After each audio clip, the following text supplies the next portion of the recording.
ছেলে কানান কিংবা তার স্ত্রী, তারা কিন্তু নূহ আলাইহিস সালামের প্রতি ঈমান আনেনি। তার মানে বাবা নবী হয়ে অনেক সময় ছেলে ঈমান আনতে পারেনি, তার ভাগ্যে সেটা জোটেনি। নূহ আলাইহিস সালাম নবী ছিলেন, কিন্তু তার স্ত্রী তার প্রতি ঈমান আনেনি। এজন্য আল্লাহ তাআলা বলছেন, ইন্নাকা লা তাহদি মান আহবাবতা ওয়ালাকিন্নাল্লাহা ইয়াহদি মান ইয়াশা।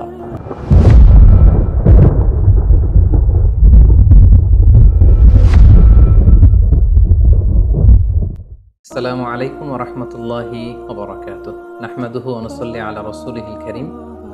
আম্মা বা'দু ফাআউযু বিল্লাহি মিনাশ শাইতানির রাজীম। বিসমিল্লাহির রাহমানির রহিম। নূহ আলাইহিস সালাম আউয়ালু রাসূলিন বুইসা ইলা আহলিল আরদ।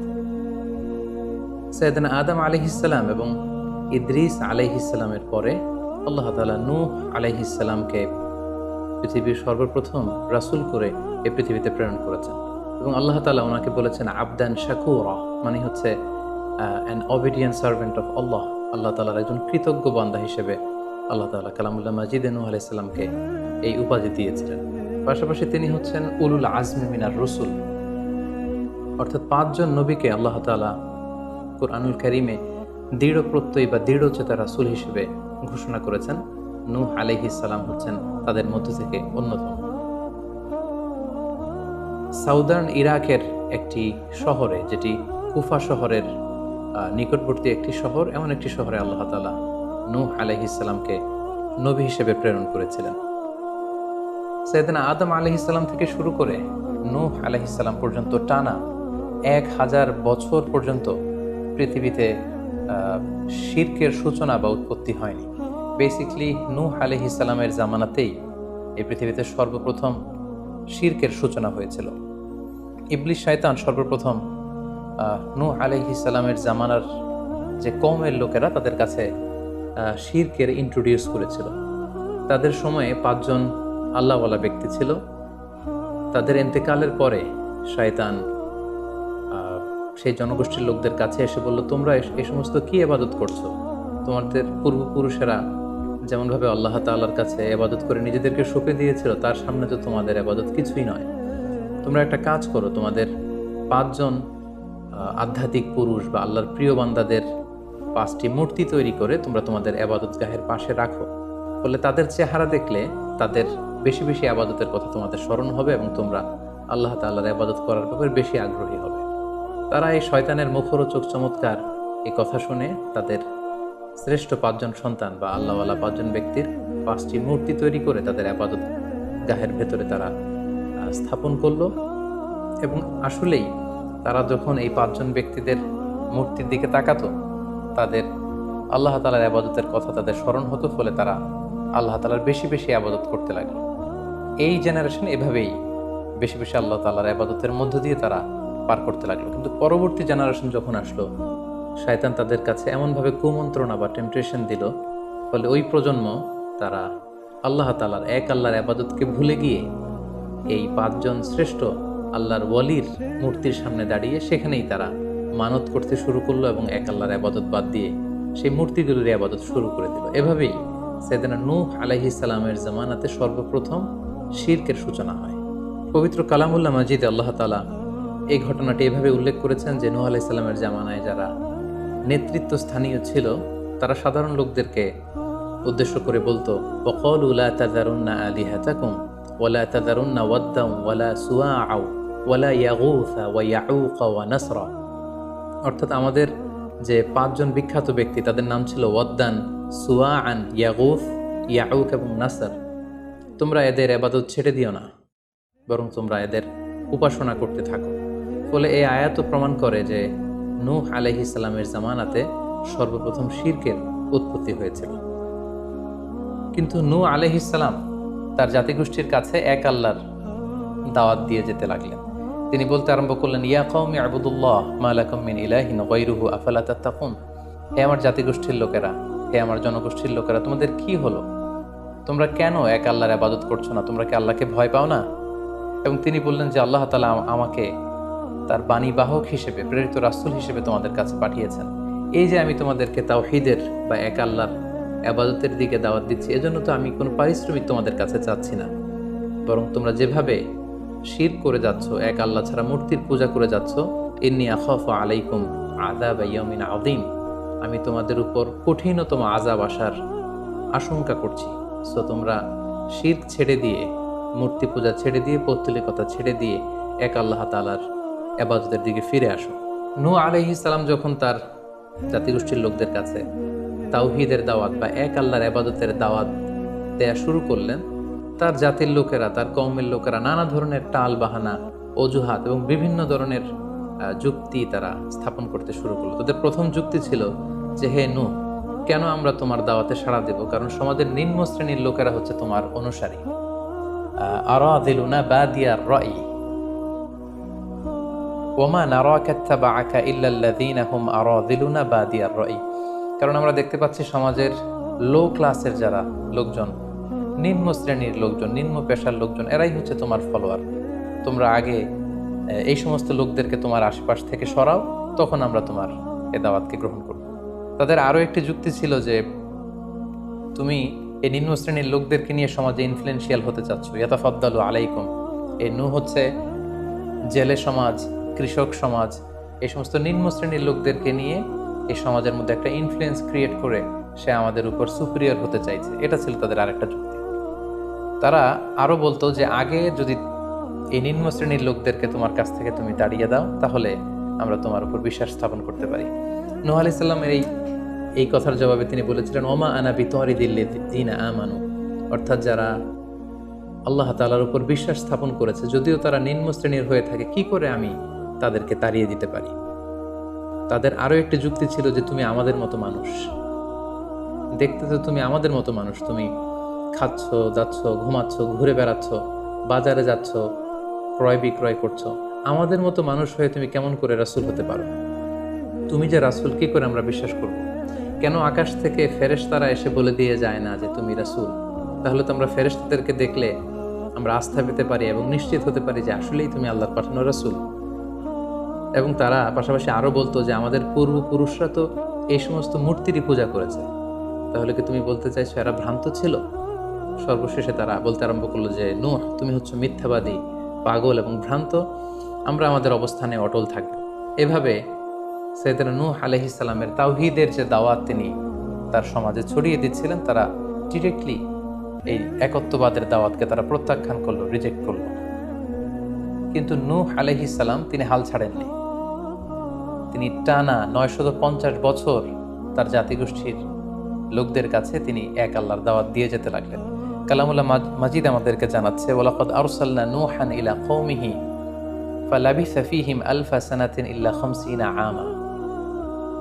তিনি 1 বছর, 2 বছর, 10 বছর, 20 বছর নয়, টানা 950 বছর তিনি লাগাতার কন্টিনিউয়াসলি তার কওমের লোকদের কাছে তিনি এই তাওহীদের দাওয়াত দিয়ে যেতে লাগলেন।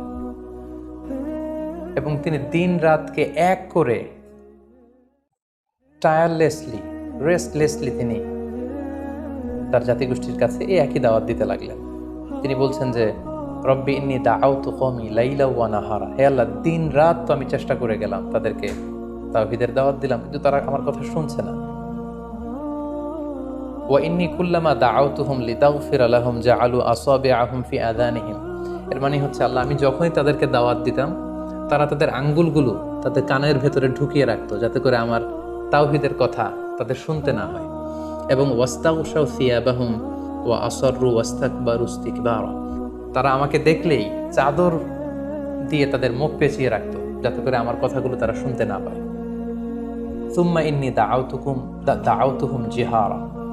আমি, নূহ আলাইহিস সালাম বললেন, আল্লাহ, আমি দাওয়াতি কাজ করার কোনো মাধ্যমই তো বাকি রাখিনি। আমি প্রথমে পার্সন টু পার্সন আমি প্রাইভেটলি দাওয়াত দিতাম। এটা যখন তারা অস্বীকার করলো, আমি তখন পাবলিক দাওয়াত দেওয়া শুরু করলাম।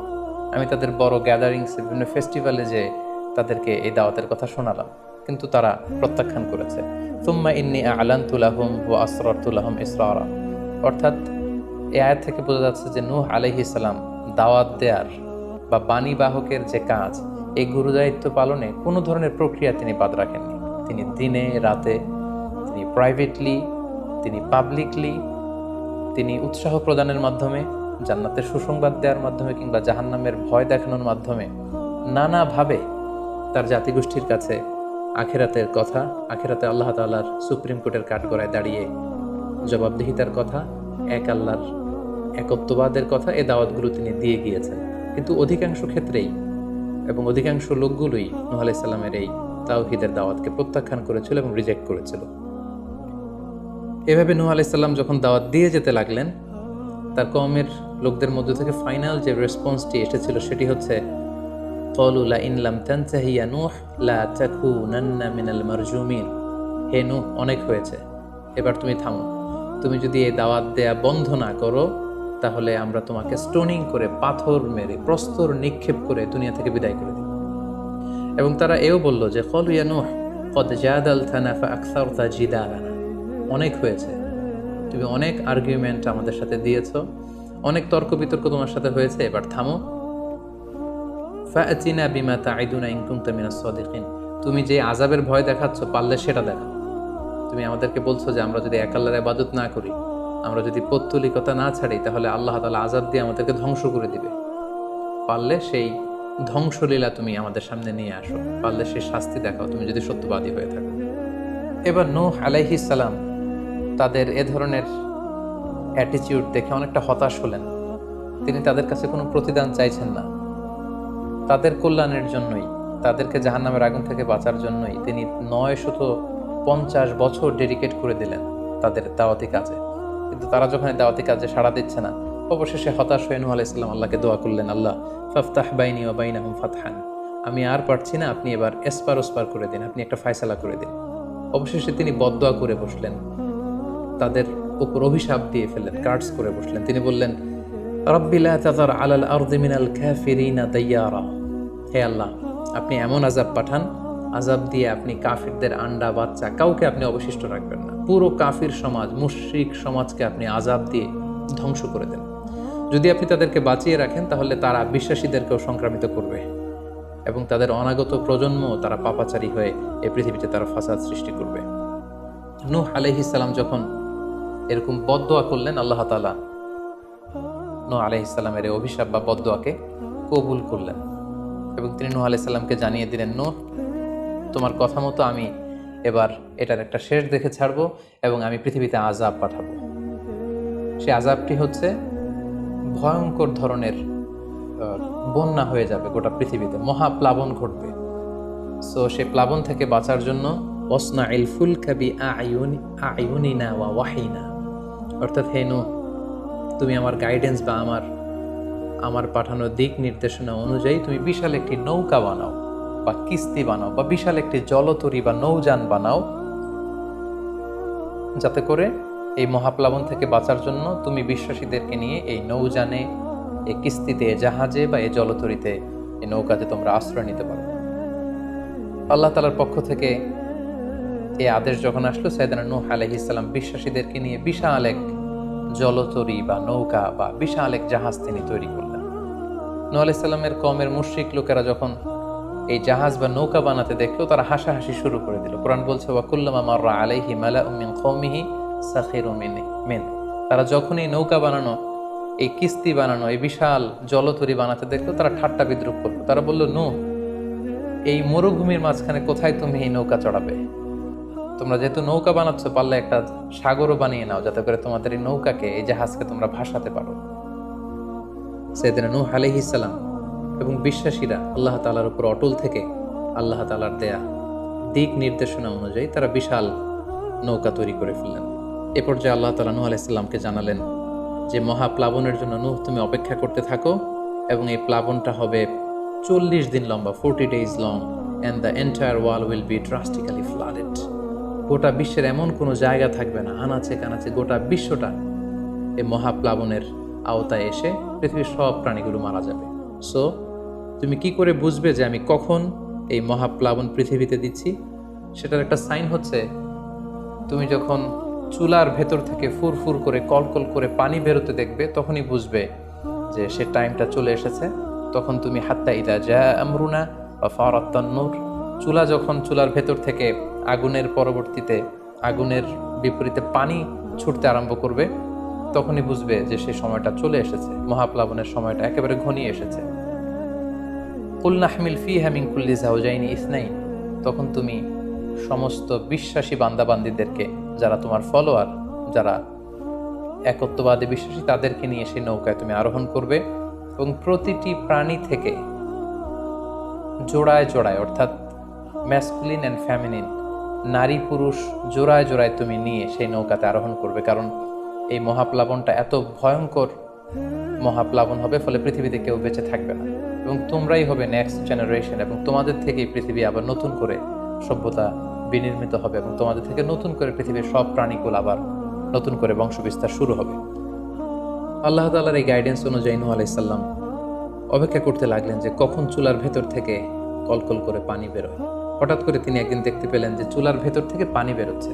তিনি সমস্ত বিশ্বাসীদেরকে নিয়ে এবং বিভিন্ন প্রাণীকুল থেকে জোড়ায় জোড়ায় নারী পুরুষ দুই ধরনের জেন্ডারকে একত্রিত করে নিয়ে তিনি আল্লাহ তাআলার নামে সেই নৌকার মধ্যে আরোহণ করলেন এবং আল্লাহ বললেন, ওয়াকাল আরকাবু ফিহা বিসমিল্লাহি মাজরিহা ওয়া মুরসাহা ইন্না রাব্বি লাগফুরুর রহিম। আল্লাহ বললেন, তোমরা যখন আরোহণ করবে তোমরা আল্লাহর নামে আরোহণ করবে, অর্থাৎ বিসমিল্লাহ বলে আরোহণ করবে, কারণ তোমাদের এই নৌকার এই জাহাজের গতি এবং স্থিতি এটা হবে আল্লাহর নামে। এটার সেইলিং বা অ্যাঙ্করিং, এটার পানির উপরে ভেসে চলা এবং এটার নোঙর ভিড়ানো সবটাই হবে আল্লাহ তাআলার নামে। এবং আল্লাহ তাআলার আদেশ অনুযায়ী নূহ আলাইহিস সালাম সবাইকে নিয়ে সেই নৌকায় আশ্রয় নিলেন। কোরআন আমাদেরকে জানাচ্ছে, ওহিয়া তাজরি বিহিম ফি মাউজিন কাল জিবাল, গোটা বিশ্বব্যাপী এমন ভয়ঙ্করভাবে আকাশ থেকে ঝুম বৃষ্টি নাজিল হলো, জমিন তার ভেতরে থাকা পানিগুলোকে উপরে উদগীরণ করে দিতে লাগলো, উপর থেকে পানি, নিচ থেকে পানি, ফলে গোটা বিশ্বে এক মহাপ্লাবনের পরিস্থিতি তৈরি হলো। এবং সেই ভয়ঙ্কর প্লাবনের মধ্যে, সেই ঝড় ঝাপটার মধ্যে, সেই পানির মধ্যে নূহ আলাইহিস সালামের সেই কিস্তি বা সেই জলতরী বা সেই নৌকা ভাসতে লাগলো। কোরআন বলছে যে ফি মাউজিন কাল জিবাল, বিশাল পাহাড় সম ঢেউয়ের মধ্যে নূহ আলাইহিস সালামের তরী আল্লাহর নামে ভাসতে আরম্ভ করলো এবং আল্লাহর নামে নূহ আলাইহিস সালাম সেই তরী ভাসিয়ে দিলেন। মহাপ্লাবনের ঠিক কিছু আগে নূহ আলাইহিস সালাম ওনার ছেলে কানাআনকে আহ্বান করলেন যে, কানাআন, তুমি এই নৌকার মধ্যে আরোহণ করো। আমরা ইতিহাস থেকে আমরা জেনেছি যে নূহ আলাইহিস সালামের 4 জন সন্তান ছিল, হাম, সাম, ইয়াফাস, কানাআন। এই 4 জন সন্তানের মধ্যে 3 জন ঈমান এনেছে, শুধু কানাআন ছাড়া। নূহ আলাইহিস সালাম কানাআনকে বললেন, কানাআন ইয়া বুনাইয়া ইরকাব মা'ানা, হে আমার প্রিয় সন্তান, তুমি নৌকায় ওঠো, আল্লাহর কাছে তওবা করো। কিন্তু কানাআন নূহ আলাইহিস সালামের এই আহ্বানের প্রত্যুত্তরে তিনি বলেছিলেন, আমি নৌকায় উঠবো না, সাআবি ইলা জাবালিন ইয়াসুনি মিনাল মা, আমি পাহাড়ের চূড়ায় যেয়ে দাঁড়াবো, পাহাড় আমাকে পানি থেকে বাঁচাবে, কারণ এই বন্যার পানি তো পাহাড় পর্যন্ত পৌঁছতে পারবে না। নূহ আলাইহিস সালাম বললেন, ক্বালা লা আসিমাল ইয়াউমা মিন আমরিল্লাহ ইল্লা মার রাহিম, হে কানাআন, আজকে আল্লাহর এই গজব থেকে, এই আযাব থেকে, এই মহাপ্লাবন থেকে বাঁচানোর কেউ নাই, কেউ তোমাকে বাঁচাতে পারবে না। পাহাড় তোমাকে আজকে সুরক্ষা দিতে পারবে না, বাঁচাতে পারবে না, আজকে বাঁচানোর কেউ নেই, তুমি তাড়াতাড়ি উঠে আসো এখানে। কিন্তু নূহ আলাইহিস সালামের ছেলে কানাআন অস্বীকৃতি জ্ঞাপন করলো। কোরআন বলছে, ওয়াহালা বাইনাহুমাল মাউজু ফাকানা মিনাল মুগরাকিন, বাবা আর ছেলের মধ্যে যখন এ ধরনের কথা চলছিল, হঠাৎ করে বিশাল এক সাগরের ঢেউয়ের ধাক্কা এসে নূহ আলাইহিস সালামের সন্তান কানাআনকে পানির মধ্যে ডুবিয়ে দিল। তাহলে এই আয়াত থেকে বুঝলাম কানাআন যারা ডুবে গিয়েছিল তাদের অন্তর্ভুক্ত হয়েছিল। এবং মজার ব্যাপার হচ্ছে, নূহ আলাইহিস সালামের স্ত্রীও এই মহাপ্লাবন থেকে বাঁচতে পারেনি। সেও ঈমান না আনার কারণে যারা ধ্বংস হয়েছিল, যাদের সলিল সমাধি হয়েছিল মহাপ্লাবনের পানির মধ্যে, নূহ আলাইহিস সালামের স্ত্রীও সেখানে নিহত হয়েছেন। এখন একটি প্রশ্ন এসে দাঁড়ায়, সেটি হচ্ছে যে এটা কি একটা গ্লোবাল ডিজাস্টার ছিল কিনা? এটা কি ইরাকের সেই সাউদার্ন পার্টেই শুধু এই বন্যাটা হয়েছিল, না গোটা বিশ্বব্যাপী হয়েছিল? এ নিয়ে ঐতিহাসিকদের মধ্যে অনেক ধরনের মতামত পাওয়া যায়। তবে একটা বড় সংখ্যক ঐতিহাসিক মুআররিখুন তারা বলেছেন যে ইট ওয়াজ এ গ্লোবাল ডিজাস্টার। এই ফ্লাড, এই বন্যাটা ছিল গোটা বিশ্বব্যাপী। কারণ আল্লাহ তাআলা কোরআনে বলেছেন, নূহ আলাইহিস সালামের বদদুয়ার কথা বলেছেন। নূহ আলাইহিস সালাম বলেছেন যে, রব্বি লা তাযার আলাল আরদি মিনাল কাফিরিনা দাইয়ারা, হে আল্লাহ, এই জমিনে একজন কাফেরকেও আপনি বাঁচিয়ে রাখবেন না। সো এই আর্থ শব্দটা প্রমাণ করে তিনি গোটা বিশ্বের দিকে ইঙ্গিত করেছেন। এবং আল্লাহ যখন জমিনকে ইঙ্গিত করেছেন, ইয়া আরদু ব্লাই, হে পানি তুমি নিচের দিকে চলে যাও, ফলে এই আর্থ দ্বারা বোঝা যাচ্ছে যে শুধু ইরাকের সেই সাউদার্ন ইরাকের কুফা শহরের পাশেই এই বন্যাটা লিমিটেড বা সীমিত ছিল না, বরং এই ডিজাস্টারটা ছিল একটা গ্লোবাল ডিজাস্টার। গোটা বিশ্বব্যাপী মহাপ্লাবনের পানিতে গোটা বিশ্বের সব সয়লাভ হয়ে গিয়েছিল। 40 দিন এই বন্যাটা কন্টিনিউ করেছে এবং 40 দিনের এই সময়ে মহাপ্লাবনে যত কাফির মুশরিক এবং নূহ আলাইহিস সালামের সময়কালের যত মুশরিক এবং অবাধ্য লোকেরা ছিল সবাইকে আল্লাহ তাআলা এই বন্যার মাধ্যমে ধ্বংস করেছেন। 40 দিন পর আল্লাহ তাআলা আদেশ করলেন, ইয়া আরদু বুলাঈ মাআকি ওয়া ইয়া সামাউ আকলিঈ, অর্থাৎ হে আকাশ তুমি বৃষ্টি বর্ষণ করে এবার স্টপ করো, এবার বন্ধ করো। এবং জমিনকে বললেন, জমিন তুমি যে মাটির ভেতর থেকে পানি বের করছিলে, এই পানি বের করা বন্ধ করে তুমি ভূপৃষ্ঠের উপরে থাকা পানিগুলোকে গিলে ফেলো। ওয়াকিদল মা, ফলে আল্লাহ তাআলার আদেশের সাথে সাথে পানি বর্ষণ এবং পানি জমিনের ভেতর থেকে বের হয়, এটা বন্ধ হলো। ওয়াস্তাওয়াত আলাল জুদি, নূহ আলাইহিস সালামের এই বিশাল জলতরী বা কিস্তি বা নৌকা জুদি পাহাড়ে যেয়ে থামল। জুদি পাহাড়ে এই তরীর নোঙর ভিড়ল। এখন জুদি পাহাড়টা কোথায়? কিছু কিছু ঐতিহাসিকরা বলেছেন যে ইরাকের মোসেল শহরে একটি বিশাল মাউন্টেন রেঞ্জ রয়েছে, সেই পাহাড়ের একটা অংশের নাম হচ্ছে জুদি পাহাড়। কোনো কোনো ঐতিহাসিকগণ বলেছেন এই জুদি পাহাড়টি আর্মেনিয়াতে অবস্থিত। অনেক ঐতিহাসিকগণ মত প্রকাশ করেছেন যে এটি ইরাকেও নয়, এটি আর্মেনিয়াতেও নয়, বরং এটি তুরস্কের একটি পাহাড়। এবং তারা বিশাল বড় একটি নৌকার খণ্ড দিয়ে ঐতিহাসিকভাবে অনেকেই প্রমাণ করতে চেয়েছেন যে নূহ আলাইহিস সালামের সেই কিস্তির কিছু অংশ আজও সেই পাহাড়ের মধ্যে রয়ে গিয়েছে।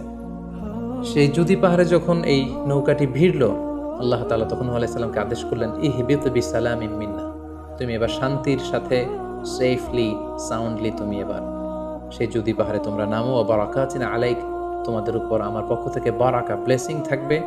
ও আলা উমামিম মিম্মান মাআক, এবং তোমার সাথে যারাই আছে সবার জন্য আমার পক্ষ থেকে ব্লেসিং থাকবে।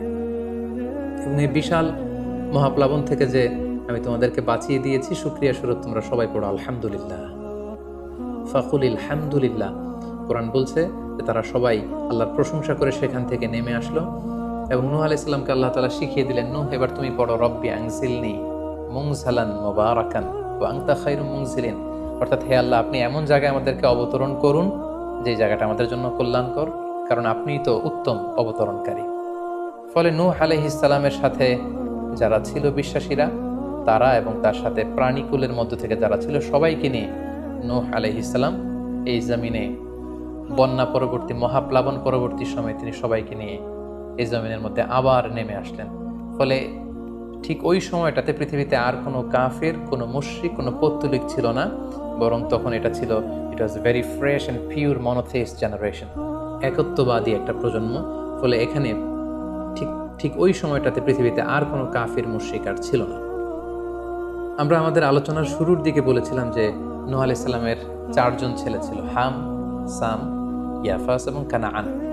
এবং ঐতিহাসিকভাবে এটা ঐতিহাসিক বিভিন্ন ধর্মগ্রন্থ থেকেও এটা প্রমাণিত যে এই 4 ছেলের মধ্য থেকে একজন ছেলে ছিল কানাআন, যে মহাপ্লাবনে মৃত্যুবরণ করেছে, এবং হাম, সাম এবং ইয়াফেস, তাদের মধ্য থেকেই মূলত গোটা বিশ্বে নতুন করে মানব সভ্যতার আবার সূচনা হয়েছে।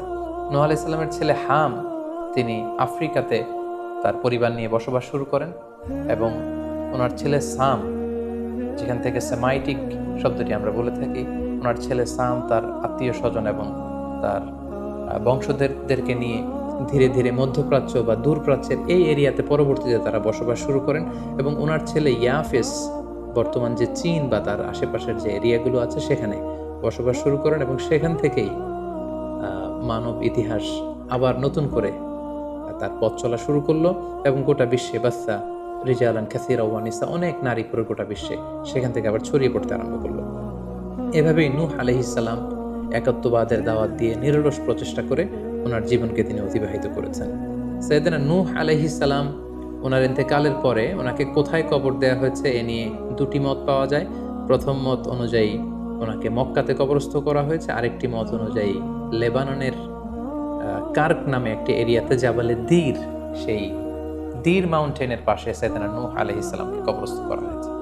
সম্মানিত সুধী, এই ছিল নূহ আলাইহিস সালামের সংক্ষিপ্ত, বর্ণাঢ্য এবং সংগ্রামী জীবন কাহিনী। এ পর্যায়ে আমরা নূহ আলাইহিস সালামের এই স্টোরি থেকে, জীবনী থেকে কি ধরনের লেসন, লাইফ লেসন বা শিক্ষা আমরা পেতে পারি, যেটা আমরা আমাদের সমাজের সাথে রিলেভেন্ট করতে পারি, আমরা সে বিষয়ে সামান্য কিছু আলোচনা করব। আমরা যারা দাওয়া কাজের সাথে ইনভলভড, তাদের জন্য নূহ আলাইহিস সালামের জীবনীতে আসলে নূহ আলাইহিস সালামের দাওয়া ক্যারিয়ার থেকে নেবার মতো, শেখার মতো অনেক কিছু রয়েছে। তোর মধ্যে থেকে অন্যতম হচ্ছে যে ডাইভার্সিটি অফ দাওয়া অ্যাপ্রোচ। আমরা জানি যে আমরা যারা আল্লাহ তাআলার এই কথাগুলো, কোরআন সুন্নাহর এই মেসেজগুলো পৌঁছে দিচ্ছি, আমরাও কাইন্ডা বাণীবাহকের কাজ কিন্তু আমরা করছি। যেহেতু নবীরা নেই, তাদের অনুসৃত পথকে আমরা ধারণ করে তাদের কথাগুলো আমরা পৌঁছে দিচ্ছি। সো আমাদের এই দাওয়া অ্যাপ্রোচের মধ্যে ডাইভার্সিটি থাকতে হবে। আমরা যেমনি ওরালি দাওয়া কাজ করি, নবীরা ওরালি দাওয়া কাজ করতেন, মৌখিকভাবে মানুষকে দাওয়া দিতেন। এই ওরালি দাওয়ার পাশাপাশি আমরা রিটেন দাওয়ার কাজ করতে পারি, আমরা প্র্যাকটিক্যাল দাওয়া কাজ করতে পারি। অর্থাৎ প্র্যাকটিক্যাল দাওয়াটা হচ্ছে লাইভ দাওয়া। আমার কথা দেখে, আমার আচরণ দেখে, আমার ডিলিংস দেখে মানুষ ইসলামের সৌন্দর্যের প্রতি আকৃষ্ট হবে, এবং এটা খুবই ফলপ্রসূ একটা দাওয়া সিস্টেম। সো আমরা যদি নূহ আলাইহিস সালামের জীবনের দিকে তাকাই, তাহলে দেখব উনি অনেকভাবে এই দাওয়া কাজ করেছেন। উনি প্রথম পার্সন টু পার্সন টার্গেট করে তাকে একা একা বোঝাতেন। এটা যখন কাজ না করতো, প্রাইভেট দাওয়া থেকে উনি পরে সুইচ করলেন পাবলিক দাওয়াতে। কোরআন আমাদেরকে জানিয়েছে যে তার কওমের বিভিন্ন ফেস্টিভ্যালগুলোতে, সেখানকার বিভিন্ন পাবলিক গ্যাদারিংসগুলোতে, সেখানকার বিভিন্ন ক্লাবগুলোতে তিনি যে এক আল্লাহর দাওয়া তিনি সেখানে পেশ করেছেন।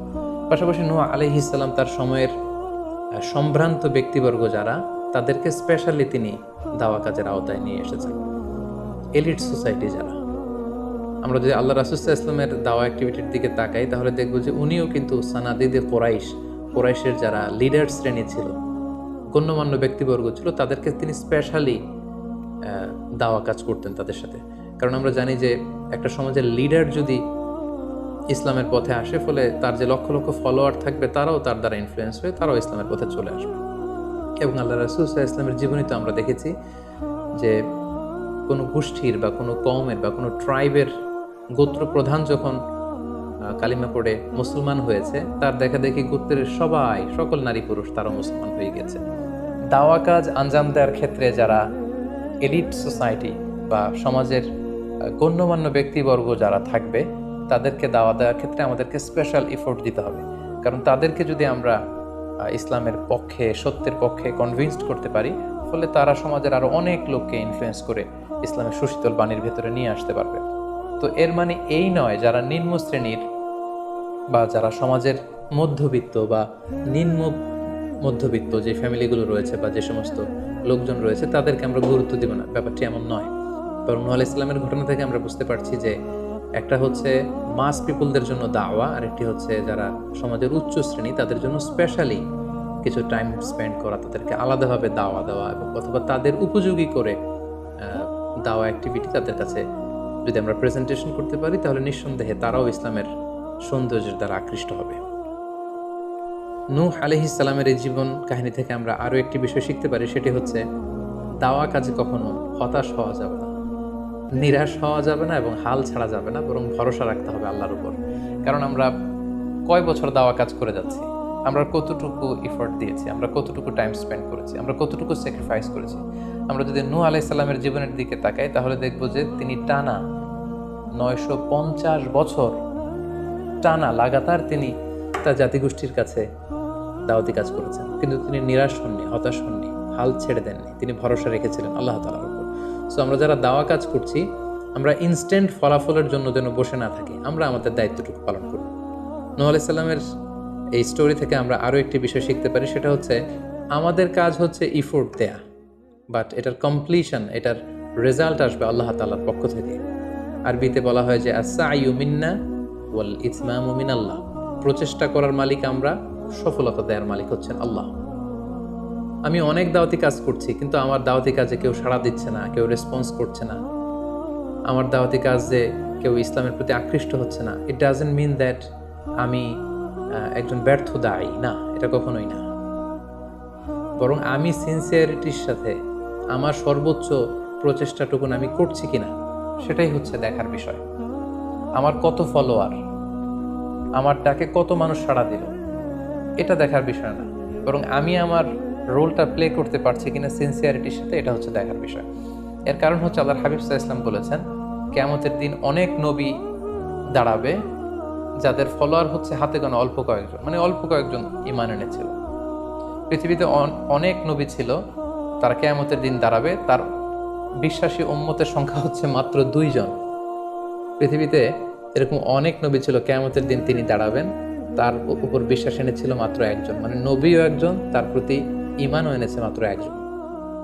এমনও অনেক নবী কিয়ামতের দিন আল্লাহ তাআলার দরবারে দাঁড়াবে যেই নবীর কোনো ফলোয়ার নাই, যেই নবীর কোনো বিশ্বাসী উম্মত নাই, অর্থাৎ নবী শুধু একা, তার সারা জীবনের দাওয়া কাজে কেউ তার ডাকে সাড়া দেয়নি। তার মানে কি তিনি ব্যর্থ? নেভার, কখনো না। তিনি তার দায়িত্বটুকুন পালন করেছেন, এজন্য তিনি আল্লাহ তাআলার দরবারে তিনি সফল। সো কে আপনার ডাকে সাড়া দিবে, কে ইসলামের পথে আসবে, এটা আমাদের দেখার বিষয় না। আমাদের দেখার বিষয় হচ্ছে আমরা আমাদের দায়িত্বটুকুন পালন করেছি কিনা, আমরা কোরআনের ইসলামের সুন্দর বিউটিফুল মেসেজগুলো আমরা পৌঁছে দিতে পেরেছি কিনা। That should be hour concern, সেটাই হচ্ছে আমাদের দায়িত্ব। সূরা হুদে নূহ আলাইহিস সালামের ফলোয়ার কত ছিল এ ব্যাপারে আমরা জানতে পারি। আল্লাহ তাআলা বলছেন ওয়ামা আহমানা মাআহু ইল্লা কালিল, মানে নূহ আলাইহিস সালামের জাতিগোষ্ঠীর হাতে গোনা অল্প কিছু লোক ছাড়া তার প্রতি অন্যান্যরা ঈমান আনেনি। এই অল্প কিছু লোক, তাদের সংখ্যা কত? তাফসীর ইবনে কাসীরে এসেছে, সাইয়েদনা ইবনে আব্বাস বলেন যে কানু 80 নাফসান মিনহুম নিসাউহুম, নারী পুরুষ মিলিয়ে 80 জন। Could you imagine that? 950 বছরের দাওয়াতি ক্যারিয়ারে ওনার পরিমাণ এনেছে মাত্র 80 জন। তার মানে প্রতি 100 বছরে অন অ্যান অ্যাভারেজ 10 জন ওনার উপর ঈমান আনেনি। কিন্তু উনি হচ্ছেন উলুল আজমি মিনার রুসুল, এই মহাবিশ্বের 5 জন শ্রেষ্ঠতম নবীদের মধ্য থেকে তিনি হচ্ছেন অন্যতম। সো আমাদেরকে দেখতে হবে আমরা আমাদের দায়িত্বটুকুন পালন করছি কিনা, কতজন আমাদের ডাকে সাড়া দিল, কতজন আমাদের ফলোয়ার হলো, কতজন ইসলামের পথে আসলো কে আসলো না, সেটা আল্লাহ তাআলা নির্ধারণ করবে। নূহ আলাইহিস সালামের জীবনী থেকে আমরা আরো যে শিক্ষাটি পাই, এবং এটি খুবই গুরুত্বপূর্ণ একটি লেসন, সেটা হচ্ছে হিদায়া অনলি বিলংস টু আল্লাহ। হেদায়েত দেওয়ার মালিক হচ্ছেন Allah. Canaan and the wife of Nuh for example, যেমন নূহ আলাইহিস সালামের ছেলে কানাআন কিংবা তার স্ত্রী, তারা কিন্তু নূহ আলাইহিস সালামের প্রতি ঈমান আনেনি। তার মানে বাবা নবী হয়ে অনেক সময় ছেলে ঈমান আনতে পারেনি, তার ভাগ্যে সেটা জোটেনি। নূহ আলাইহিস সালাম নবী ছিলেন, কিন্তু তার স্ত্রী তার প্রতি ঈমান আনেনি। এজন্য আল্লাহ তাআলা বলছেন ইন্নাকা লা তাহদি মান আহবাবতা ওয়ালাকিন্নাল্লাহা ইয়াহদি মান ইয়াশা, হে নবী আপনি যাকে চান তাকে আপনি হেদায়েত দিতে পারবেন না, কারণ হেদায়েত দেওয়ার মালিক আপনি নন। হেদায়েত দেওয়ার নিরঙ্কুশ একচ্ছত্র ক্ষমতা হচ্ছে শুধুমাত্র কেবলমাত্র আল্লাহ তাআলার হাতে।